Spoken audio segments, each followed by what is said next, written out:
देखिए, प्रधानमंत्री जी ने कल आम आदमी की तरह 10 रुपए की झाल मुड़ी खरीद कर खाई है। एक आम आदमी है, एक गरीब का बेटा देश का प्रधानमंत्री है।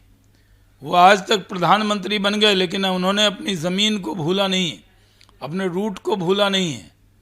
हम लोग तो पहले से देखते रहे हैं कि किस तरह से वो जब आम आदमी की तरह उन्होंने पार्टी में काम किया, प्रधानमंत्री की तरह काम किया, और जो कनेक्ट किया है उन्होंने, झाल मुड़ी खाई है मोदी जी ने, और उसका झाल लग रहा है ममता बनर्जी को।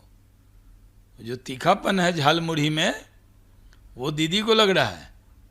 और आरोप लगा रही हैं कि झारखंड के मुख्यमंत्री का हेलीकॉप्टर नहीं लैंड करने दिया। किस तरह का ये आरोप लगा रही हैं? उनको मालूम है जो प्रधानमंत्री का प्रोटोकॉल है वो तो है ही, लेकिन उसमें प्रधानमंत्री आम आदमी से मिल रहे हैं, दुकान पे जा रहे हैं, झाल मुड़ी खा रहे हैं, और झाल मुड़ी खा रहे हैं प्रधानमंत्री, और झाल लग रहा है ममता जी को।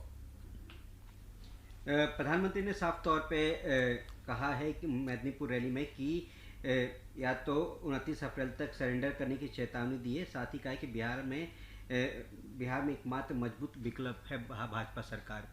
जो टीएमसी के गुंडे, उनको साफ तौर पे कह दिया कि सरेंडर कर दो 29 तारीख तक। टीएमसी के जो गुंडे हैं, जो बाहुबली हैं, जो वहाँ जंगल राज कायम किए हुए हैं, 29 तारीख तक सरेंडर करो, नहीं तो फिर जवाब करारा मिलेगा। उसके बाद सरकार बीजेपी की आने वाली है।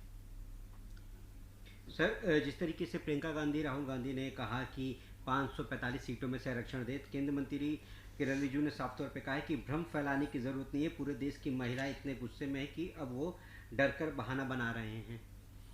देखिए, ये लोग थोथा तर्क दे रहे हैं। जब बिल पास हुआ उसमें जो हम डिलिमिटेशन का भी लेकर आए थे, वो सीटें अनुपात के हिसाब से बढ़ानी थी। पहले तो दक्षिण के राज्यों को भड़काने का काम कांग्रेस ने किया। अब टीएमसी और कांग्रेस के नेता, सपा के नेता कह रहे हैं कि जो 543 है इसी में रिजर्वेशन दे दो। भाई, एक एक क्षेत्र में 50-50 लाख लोग हो गए, डिलिमिटेशन की ज़रूरत है या नहीं है?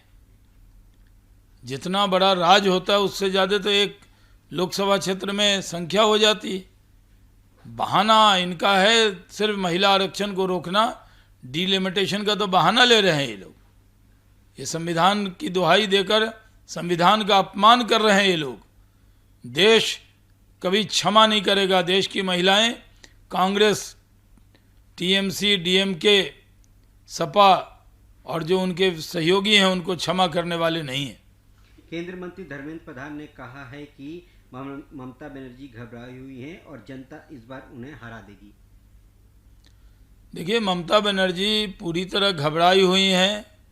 उन्होंने एक बार टाटा बाय बाय, खुदा हाफिज, फिर मिलेंगे, तृणमूल रहा तो मिलेंगे, ये सब विदाई भाषण भी दे दिया है, और वो विदाई भाषण वायरल हो रहा है। दीदी तो कह रहे हैं कि उनकी सरकार जाने वाली है। वो तो खुद ही कबूलनामा उन्होंने कबूल कर लिया है, इसमें और क्या कहना है। एक आखिरी सवाल है कि कांग्रेस अध्यक्ष मल्लिकार्जुन खड़गे ने कहा है कि मोदी सरकार को 12 साल में पहला बड़ा झटका लगा है और विपक्ष को एकजुट होकर चुनाव लड़ना चाहिए। क्या बोल रहे हैं खड़गे साहब? 12 साल में झटका लगा है? एकजुट होकर लड़ना चाहिए तो चुनाव हो रहा है ना बंगाल में, क्यों नहीं लड़ रहे हैं एकजुट होके? कहाँ लड़े असम में एकजुट होके? कहाँ तमिलनाडु में एकजुट होकर लड़ रहे हैं ये लोग? ये लोग कहीं लड़ने वाले नहीं हैं। ये केरल में एकजुट होकर लड़े क्या? इंडी अलायंस के लोग केरल में आमने सामने लड़े, एक दूसरे के बारे में क्या क्या कहा। कम्युनिस्टों को राहुल गांधी ने कहा कि बीजेपी की बी टीम है, तो क्या उस पर खड़गे साहब का क्या बयान है? सिर्फ एकजुट कर लेना, अलग अलग राज्य में अलग अलग राग अपनाना, और यहाँ पे कुछ और बात करना।